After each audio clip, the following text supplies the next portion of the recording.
नमस्कार शेतकरी बंधूंनो, स्वागत आहे आपलं कृषी संपत्तीमध्ये. आणि मित्रांनो, आपल्या राज्यातील शेतकऱ्यांना दिलासा देणारी महत्त्वाची अपडेट जी आहे तर ती अपडेट आपण या व्हिडिओच्या माध्यमातून पाहणार आहोत. परंतु मित्रांनो, अतिशय महत्त्वाची अपडेट म्हणजे की आपल्या चॅनलवर या अगोदर जो व्हिडिओ आपण काल अपलोड केला होता तो व्हिडिओ, तर मित्रांनो आपल्या राज्यातील शेतकऱ्यांना दिलासा देणारी महत्त्वपूर्ण घोषणा जी आहे तर ती आपल्या राज्याचे मुख्यमंत्री देवेंद्र फडणवीस यांनी केली आहे. आणि महत्त्वाचा विषय म्हणजे की ती कोणती घोषणा आहे तर ती आपण मागच्या व्हिडिओमध्ये स्पष्टपणे पाहिली आहे.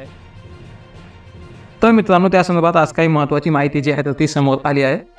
आणि मित्रांनो, ती माहिती म्हणजे की जे आपली राज्याचे कर्जमाफीची घोषणा करण्यात आली आहे. तर मित्रांनो, हे जे काही कर्जमाफीचं आश्वासन आहे तर या कर्जमाफीच्या आश्वासनाची लवकरच अंमलबजावणी होणार आहे.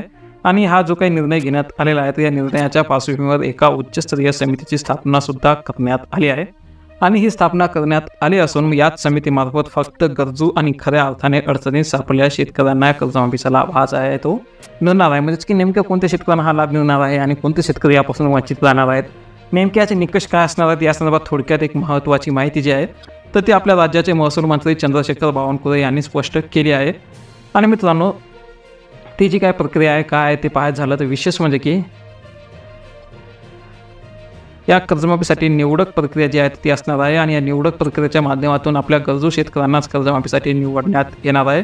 आणि महत्त्वाचा विषय म्हणजे की ज्यांच्याकडे मोठमोठे फार्म हाऊस आहेत किंवा असे फार्म हाऊस उभारणारे शेतकरी असतील, त्यासोबतच जे काही उच्च आर्थिक क्षमतेचे शेतकरी असतील, त्यांनी जे काही कर्ज घेतलेले असेल तर अशा शेतकऱ्यांचा कर्जाला माफ करण्याचा कोणताही विचार शासन करत नाही. फक्त गरजू आणि खऱ्या शेतकऱ्यांना कर्जमाफीचा लाभ मिळावा यासाठी ही समिती जी आहे तर ती काम करणार आहे. आणि मित्रांनो,